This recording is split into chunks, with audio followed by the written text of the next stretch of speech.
Comenzamos el curso cuyo título es un análisis científico del evolucionismo, y la primera charla o el primer módulo va a versar sobre los seres vivos.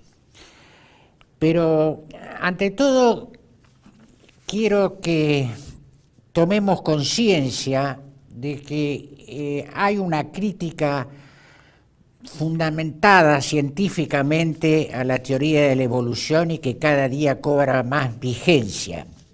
La primera diapositiva, como vemos, vamos a ver primero nosotros el objeto del estudio científico en biociencia, características generales de los seres vivos. Vamos a estudiar cómo son los seres vivos, esto con cierta profundidad, para que vayamos tomando conciencia de qué cosas debe explicar una teoría de la evolución, las características, lo que es la vida, lo que son los seres vivos, los organismos, etc.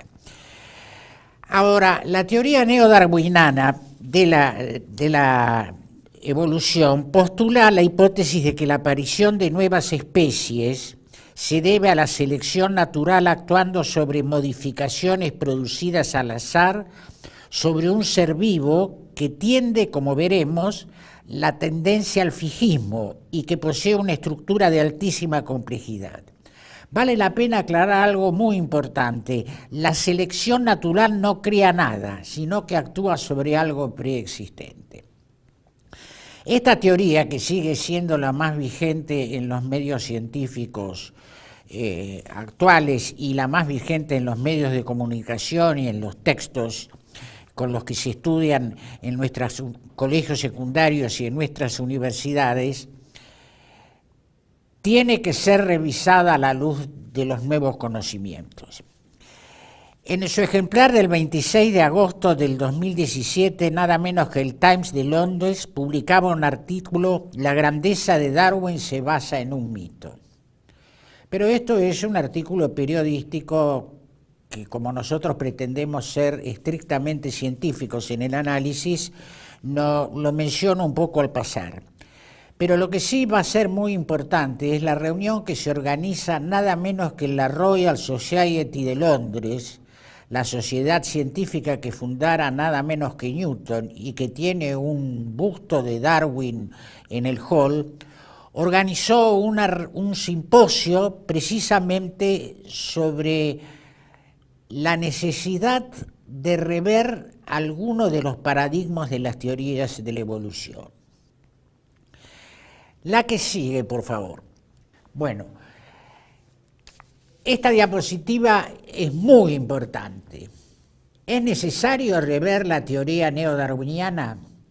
Esta reunión, como comentábamos, realizada en la Royal Society de Londres en el mes de noviembre del año 2016, la introducción estuvo a cargo de uno de los más grandes biólogos evolucionistas contemporáneos, el Gerd Müller, que es jefe del Departamento de Biología Teórica de la Universidad de Viena, miembro del Instituto Konrad Lorenz para la Investigación de la Evolución y el Conocimiento, y él tituló su charla introductoria a este simposio en la Royal Society: ¿Por qué es necesaria una síntesis ampliada de la evolución?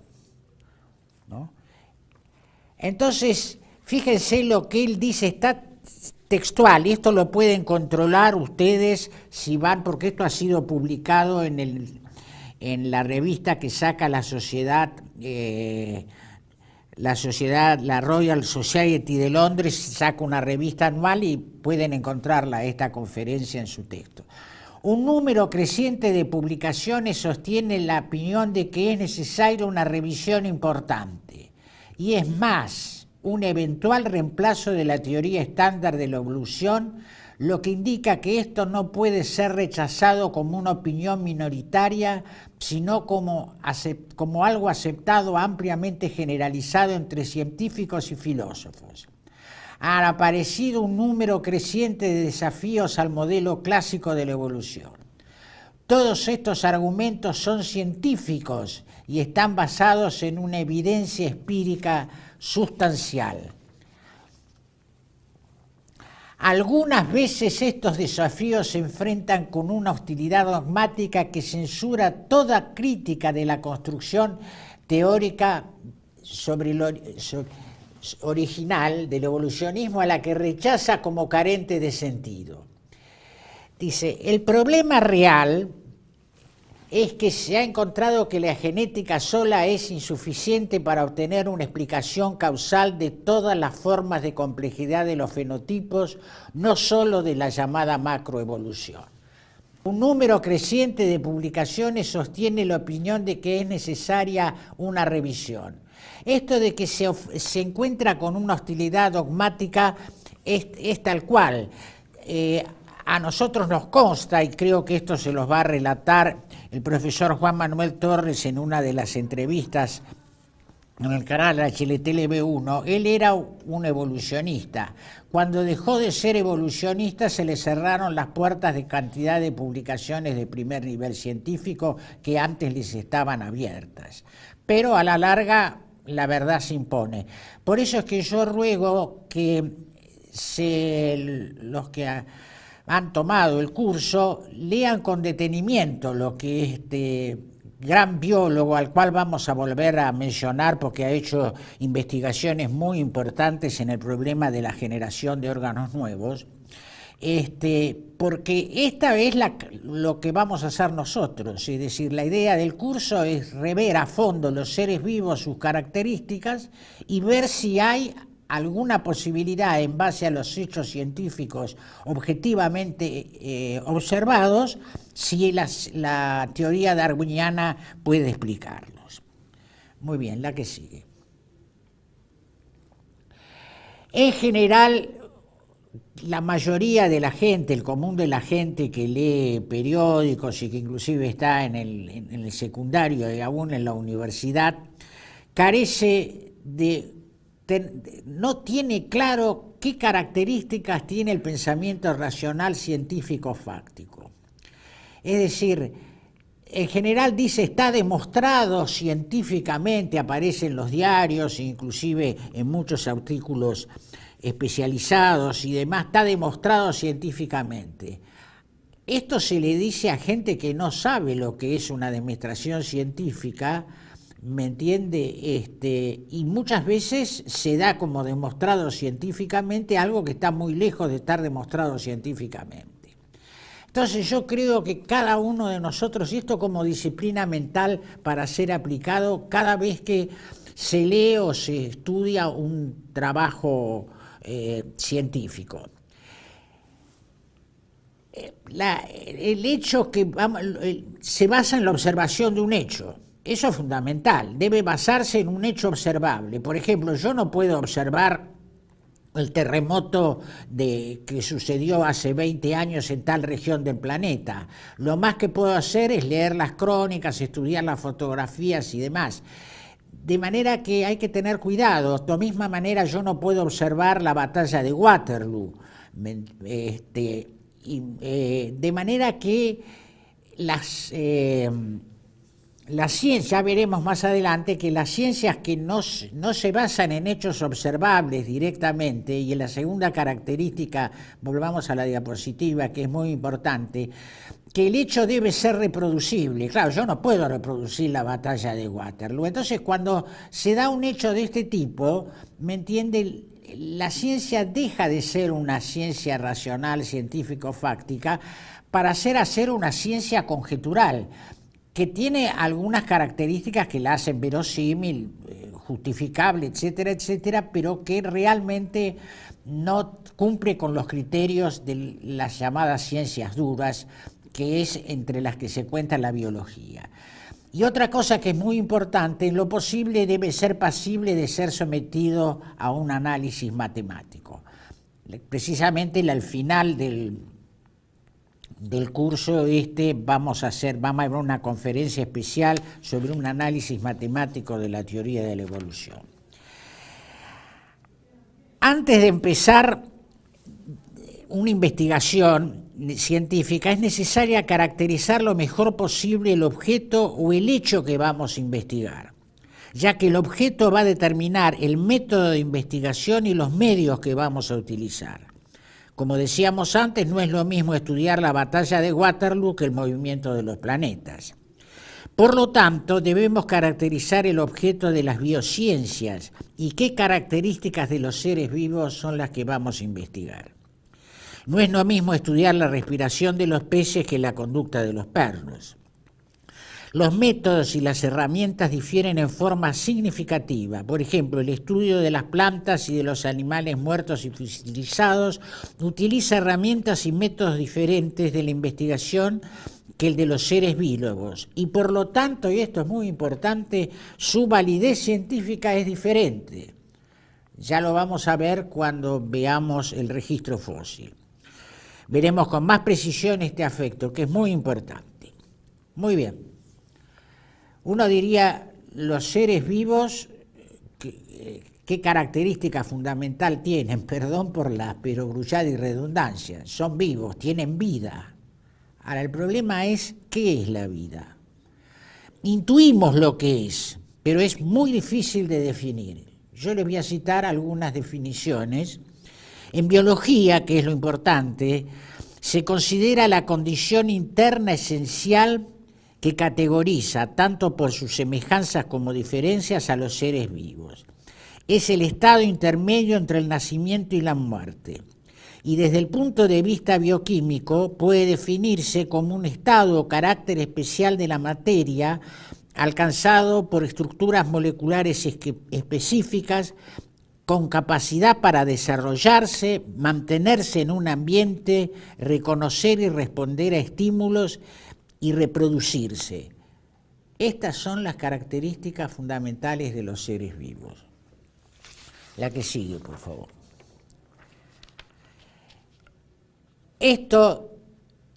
¿Cuáles son las características comunes a todos los seres vivos? Ahí lo tenemos, lo vamos a ir analizando poco a poco. En todo lo que voy a leer de acá más está basado, hasta que yo les avise, en la lectura de un libro muy importante desde el punto de vista científico, publicado por un premio Nobel de Medicina, Jacques Monod, que se llama El azar y la necesidad, que por supuesto materialista y evolucionista, ¿no? De manera que no estamos haciendo ningún bias en la información. Él dice que de manera muy general podemos distinguir los objetos naturales de los artificiales. Un auto de una montaña, una lapicera de una nube. Un criterio es la regularidad. Los objetos naturales, configurados por el juego de las fuerzas físicas, no presentan casi nunca estructuras geométricas simples. Superficies planas, aristas rectilíneas, ángulos rectos, simetrías exactas, mientras que los artefactos sí presentan en general tales características. Artefactos significa aquellos que han sido generados por un arte, por una técnica. Si se estudian, por ejemplo, las abejas, la colmena presenta todas las características de un objeto no natural, de algo hecho con técnica, imposible de atribuir a fuerzas físicas o químicas, sino que es el producto de una actividad regida por una voluntad que concreta un proyecto. Esto es tremendamente importante. El objeto que construye el panal, la abeja, presenta una estructura extremadamente compleja y que además se encuentra reproducida en todos los individuos sin variaciones. Vamos a seguir analizando. Entonces,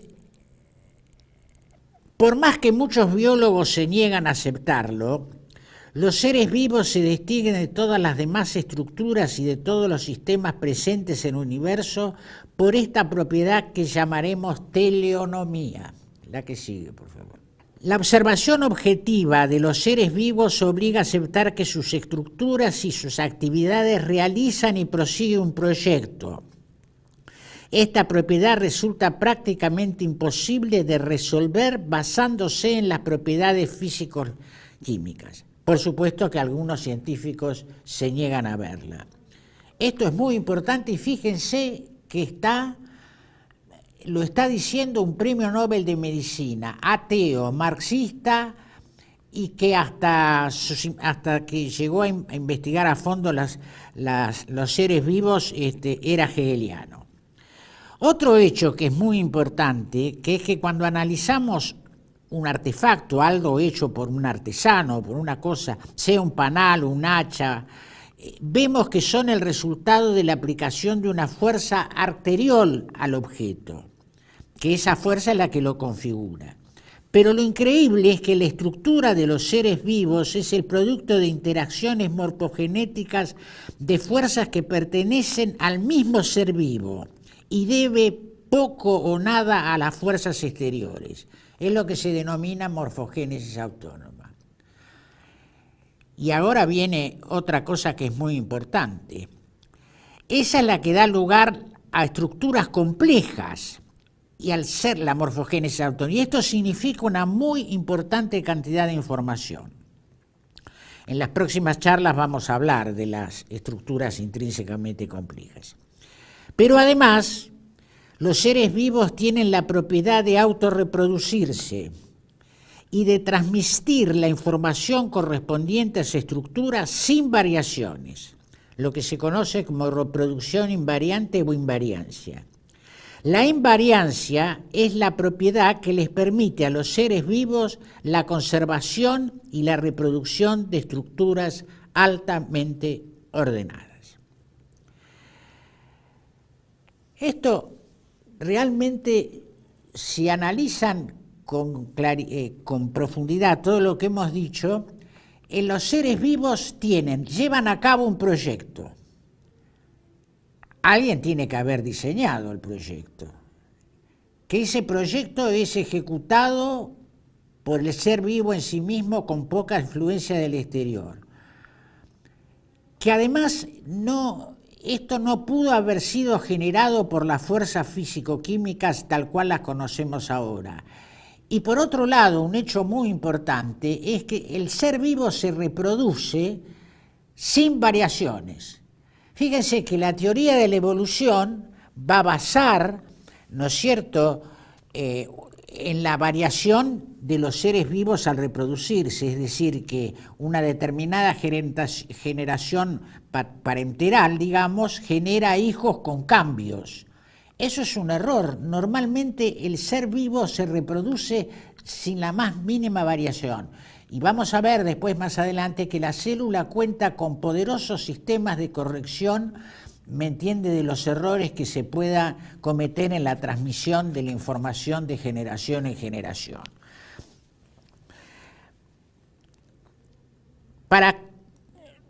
Entonces, para decir que algo es un objeto vivo, dice, tiene que realizar un proyecto. Que la forma de este proyecto no deba casi nada a fuerzas exteriores, que pueda autorreproducirse y que sea capaz de transmitir la información necesaria sin variaciones, que es lo que asegura la conservación de esta estructura tan específica. Y acá vuelvo a citar a Monod porque es muy importante. La invariancia, es decir, la no variación, es protegida. La ontogenia, es decir, el proyecto, la evolución orientada por un proyecto que tiende a un final, son las propiedades fundamentales. Estas propiedades no son explicables por la interacción de las fuerzas físicas y químicas reveladas por el estudio de los sistemas no vivientes. Es muy importante porque la evolución no es de ninguna manera una propiedad de los seres vivos, ya que tiene su raíz teóricamente en las imperfecciones del mismo sistema conservador de la especie. Indudablemente resulta muy difícil afirmar que seres vivos más perfectos, más complejos, con proyectos coherentes diferentes, surjan de un cúmulo de errores sucesivos. Vuelvo a Monod. Hoy podemos afirmar que una teoría universal nunca podría contener a la biosfera, a su estructura, a su evolución como fenómenos deducibles de los primeros principios. Se podría decir que los seres vivos son máquinas químicamente extremadamente complejas y que requieren múltiples mecanismos de control. Esta actividad es llevada a cabo por proteínas que tienen cada una de ellas propiedades estereoespecíficas y ejecutan un programa determinado. Estas forman todos los seres vivos un sistema coherente, y esto sucede a nivel de la célula, a nivel de los tejidos y de los órganos, es decir, entre diferentes tipos de células. Estas proteínas, que son las que se encargan de las mayorías de las funciones de las células, la mayoría son enzimas. Hay una charla totalmente dedicada a las moléculas biológicas, es decir, a las estructuras de las moléculas de los constituyentes químicos de los seres vivos. Bueno, ahora vamos a ver en detalle la célula y los seres vivos en general. Volvemos otra vez a Jacques Monod, porque me interesa, porque es ateo, es evolucionista y es premio Nobel de Medicina por sus trabajos sobre biología molecular. Dice: el asombro es la respuesta espontánea a la contemplación de la biosfera, y esta surge ante una obra maravillosa de la técnica o del arte. No tenemos la más mínima idea de cómo puede haber sido la estructura de la célula primitiva. En el más simple de los sistemas vivientes que conocemos, la célula bacteriana, el plan químico es el mismo que el de todas las células de todos los seres vivos. Utiliza el mismo código genético y el mismo mecanismo de traducción que por ejemplo, utilizan las células del hombre. Por lo tanto, las células más simples que podemos estudiar no tienen nada de primitiva. No es posible discernir ningún vestigio de estructuras verdaderamente primitivas. Tiene mucho peso esta información, ¿eh? Proviene de una predecesora. Esto es tremendamente importante. Todo ser vivo proviene de otro ser vivo. No existe una generación espontánea de un ser vivo. La vida jamás aparece a partir de elementos inanimados, ni siquiera en el laboratorio, como ya vamos a ver en las próximas tandas. Ya en el siglo XVIII se realizaron una serie de experimentos, sobre todo por un científico italiano, Lazzaro Spallanzani, que demostraron que la presencia de microorganismos puede evitarse si los medios en donde prolifera son previamente hervidos o se mantienen cerrados herméticamente. Él lo que hizo fue poner en un vaso de decantación pedazos de carne que habían sido hervidos previamente y no tenían bacterias, a uno los tapó, a otro no los tapó. El que tapó, como no tenían acceso a las moscas, la carne no se pudrió. El que estaba al aire sí se pudrió. Y entonces, que esto es lo que va a confirmar Louis Pasteur alrededor del año 1860, cuando demostró que en el aire había una gran cantidad de microorganismos que son los responsables de la descomposición de la materia orgánica. De manera que cuando vemos que nace vida delante de un pedazo de carne podrida, no nace de la carne, sino de otro ser vivo, que son las larvas que depositan las moscas. Cada célula, y vamos a empezar estudiando la célula, cada célula es un sistema abierto que intercambia materia y energía con su medio.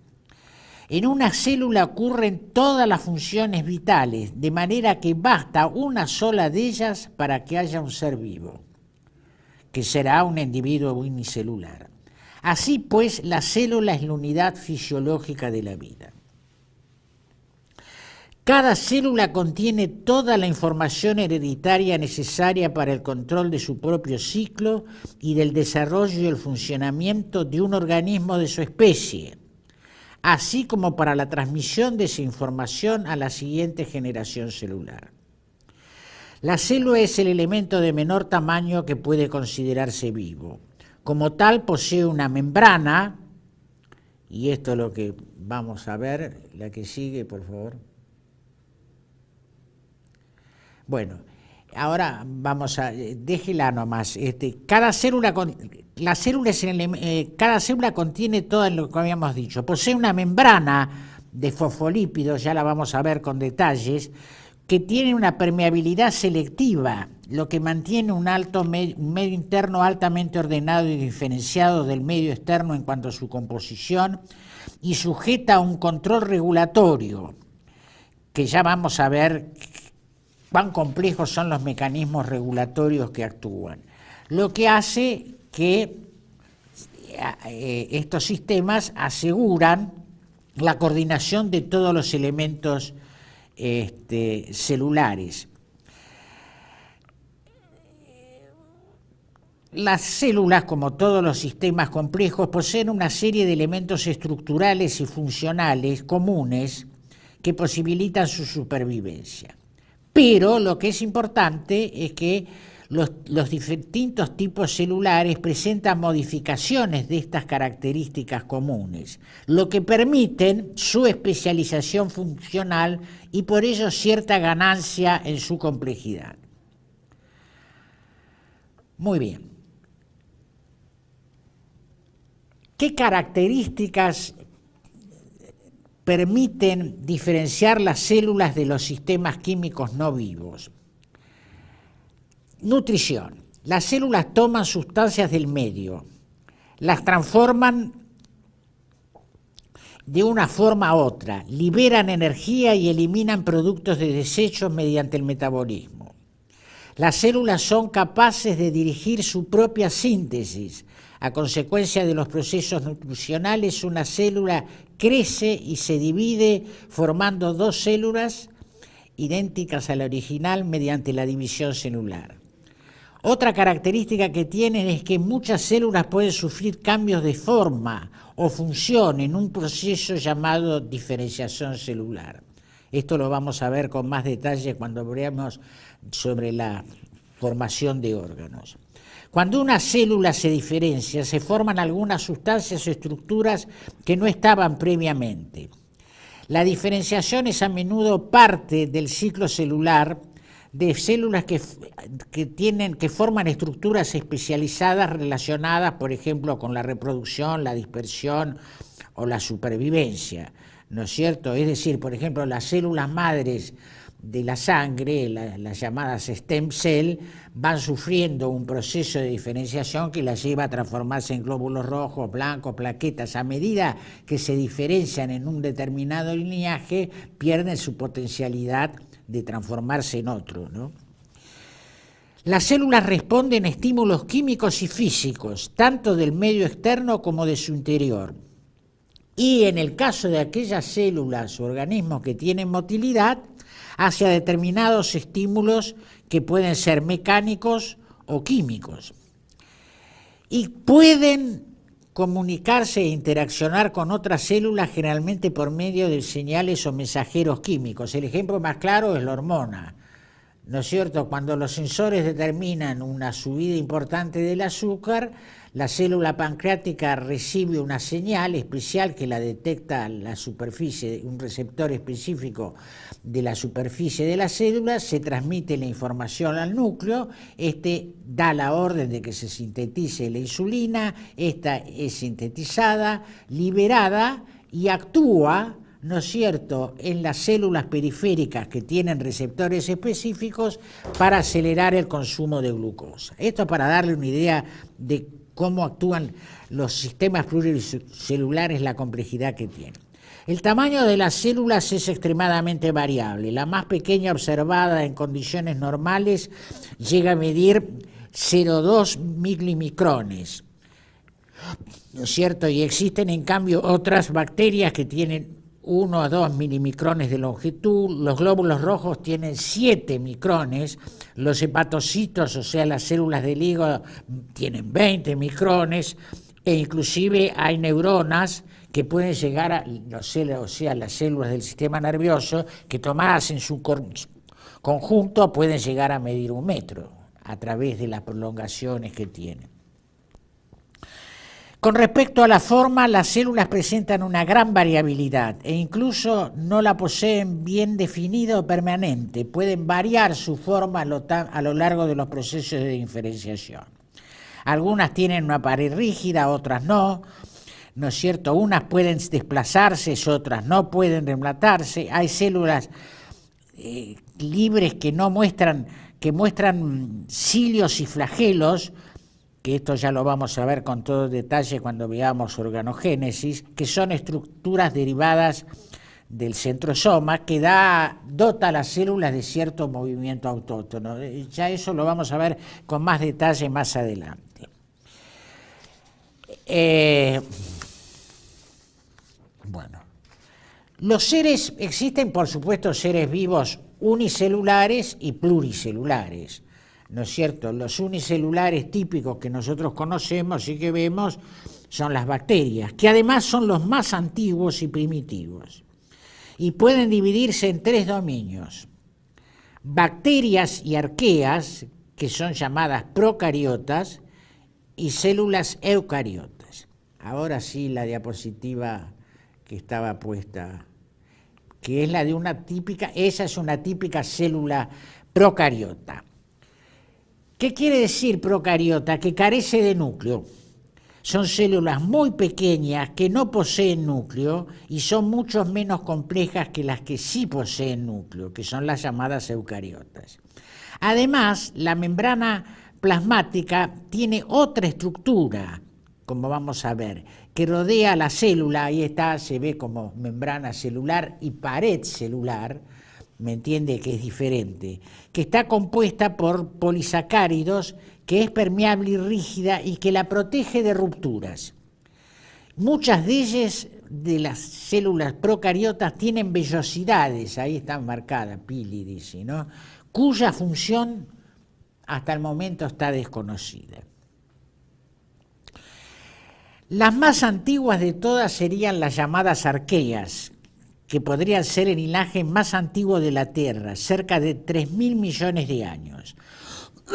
Hay otros autores que dicen que no, que en realidad estas células procariotas sin núcleo son degradaciones de las eucariotas, es decir, como si estuviera invertido el árbol evolutivo. Las arqueas tienen, volvamos a la diapositiva, por favor, tienen cromosomas circulares, ahí lo van a ver. En cambio, van a ver que la célula eucariota no envejecen y hacen copias exactas de sí mismos. Intercambian información libremente entre ellas, con lo cual se tiene un problema a la hora de agruparla en especies, porque como intercambian información, entonces uno no sabe qué es lo que se encuentra. Ustedes fíjense que contienen, es una estructura realmente compleja.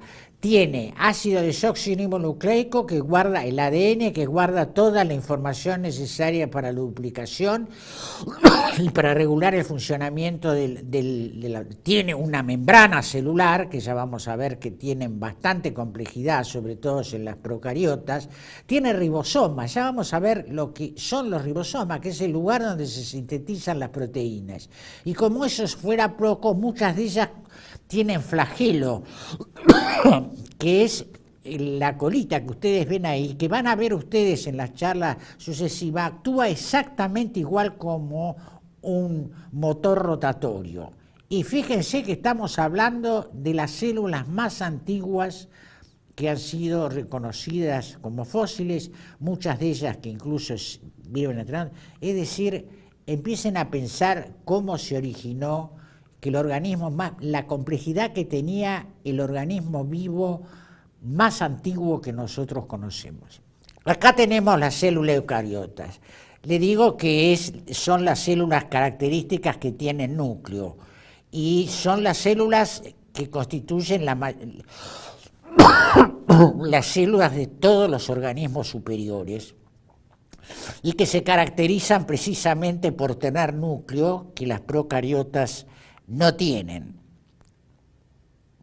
Su origen es muy oscuro y muy discutido. Muchos dicen que provienen de las procariotas, otros, como vimos anteriormente, dicen que en realidad las eucariotas, las procariotas son degeneraciones de las procariotas. El origen es un inmenso misterio.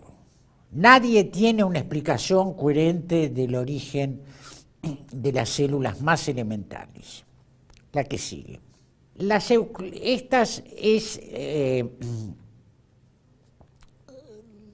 Vamos a ver la estructura de las células vegetales, las procariotas vegetales, porque las procariotas de los animales son diferentes. ¿Me entienden? Ustedes fíjense las características que tiene una pared celular, que ahí está marcada, ¿no es cierto?, una primaria y una secundaria, que crecen por aposición, que están constituidas fundamentalmente de celulosa, que le otorgan cierta rigidez y protegen a la célula propiamente dicha. ¿Me entiende? Que eso es lo que facilita la estructura de los vegetales, ¿no? Y tienen pero por supuesto contienen una serie de cosas que les son particulares y muy, muy precisas. Una es la vacuola, que ahí la tienen pintada de azul, que es un organismo celular presente en todas las células vegetales, que son compartimentos cerrados o limitados por una membrana llamada tonoplasto, que contiene diferentes fluidos como agua, proteínas, en algunos casos puede tener azúcares, sales. Dice que estas vacuolas se forman por la fusión generalmente de vesículas más precisas. No tiene una forma definida y de acuerdo a las necesidades de la célula es el tamaño que tienen, ¿no? Ahora, lo que tiene, una de las características más importantes de las células vegetales son los llamados plastos. Entre ellos el que es más importante de todos es el llamado cloroplastos. Los cloroplastos son organelas celulares que son los que se ocupan de la fotosíntesis. Esto es importantísimo. Va a ver, en la charla que se habla de las estructuras químicas, van a ver ustedes la complejidad que tiene la fotosíntesis, que es el mecanismo por el cual las plantas son capaces de captar la energía solar y almacenarla en las mitocondrias, y que es la energía que utilizan todos los seres vivos, porque en última instancia todos los seres vivos somos parásitos de las plantas que sintetizan, que realizan el proceso de fotosíntesis. Yo ruego, sin energía no hay reacciones químicas, de manera que si no había un proceso de una fuente de energía intracelular, no puede haber vida, no puede haber funcionamiento celular. Ustedes váyanse preguntando cómo todas estas estructuras de gran complejidad, coherentemente organizadas, puedan haber sido fruto del azar. Empiecen a pensarlo desde ahora, ¿no? Este es lo fundamental del cloroplasto. Pero y a su vez este cloroplasto porque tiene cloror, pero además hay otros que actúan como órganos de almacenamiento y están rodeados están pegados a las mitocondrias y son como galpones, digamos, de las sustancias químicas que utiliza la célula. El que es muy interesante, volvamos a la diapositiva anterior, es uno que está ahí arriba, a la izquierda, que van a ver ustedes que se llama plasmodesmos. Yo lo muestro, no porque pretendo que uno se lo acuerde, pero la que sigue, por favor. Pero yo lo he puesto para que ustedes fíjense la complejidad que es esto. Los plasmodesmos son prolongaciones que emite el citoplasma y que atraviesa la membrana celular. Son esos que están pintados de amarillos. Provienen del retículo endoplasmático que está dentro de la célula, emite como una serie de prolongaciones que atraviesan la membrana celular y pasan, ¿no es cierto?, a otra célula a otra célula. Lo atraviesan a través de unos, como ven ahí, unos agujeros que se llaman el desmotúbulo.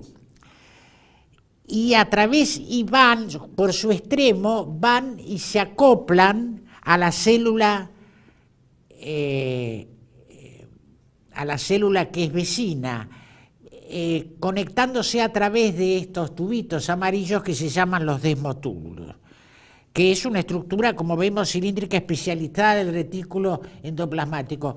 Yo vuelvo otra vez a lo mismo. Por favor, reflexionemos cómo esto puede haber sido fruto del azar. Muy bien. La que sigue, por favor. Fíjense, ahí está bien explicado, esquematizado, ¿no? Tenemos una vacuola. Esa vacuola contiene sustancias alimenticias, está vinculada generalmente al retículo endoplasmático, ¿no es cierto? Y a través del plasmodesmo es capaz de comunicarse, ¿me entiende?, con el citoplasma de otra célula. ¿Me entienden? La que sigue. Bueno. Vamos a analizar ahora las células procariotas.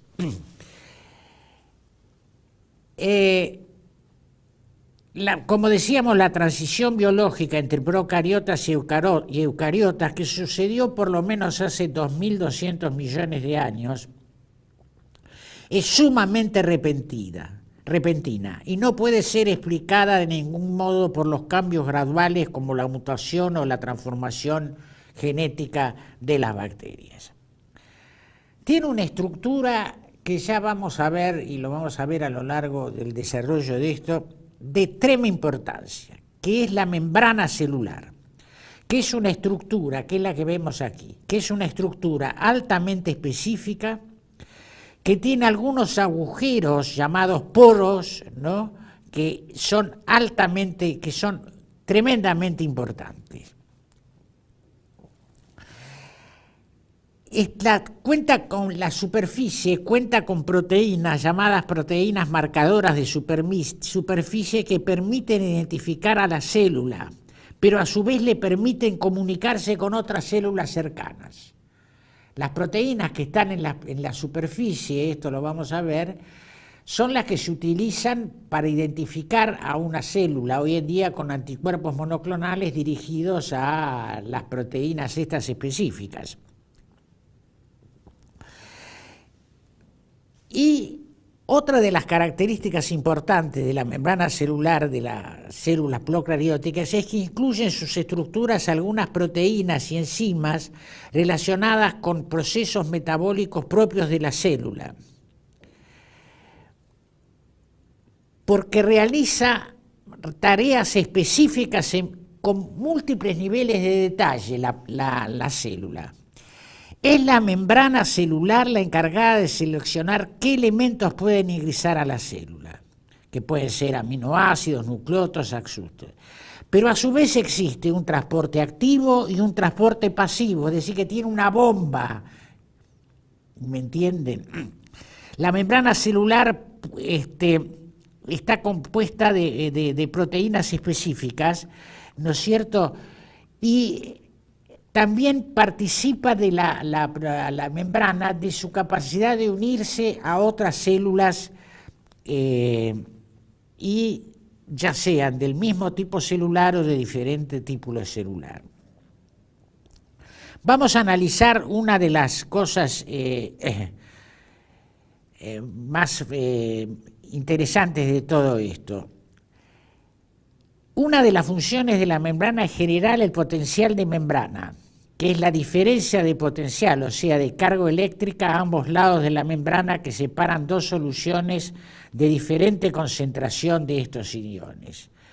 Entonces, como resultado de que la membrana celular es capaz de bombear iones hacia uno y otro lado de la célula, puede generar una acumulación de cargas negativas adentro de afuera. Esta diferencia en la carga es una diferencia de potencial que se conoce como potencial de membrana, que va variando cuando una célula se activa o se desactiva, ¿no es cierto? Y que es la fundamental para la transmisión de la información a través de los nervios, tanto del sistema nervioso autónomo como del sistema de conducción, por ejemplo, de la activación eléctrica del corazón, etcétera, etcétera. Y es fundamental este transporte de iones a ambos lados de la membrana.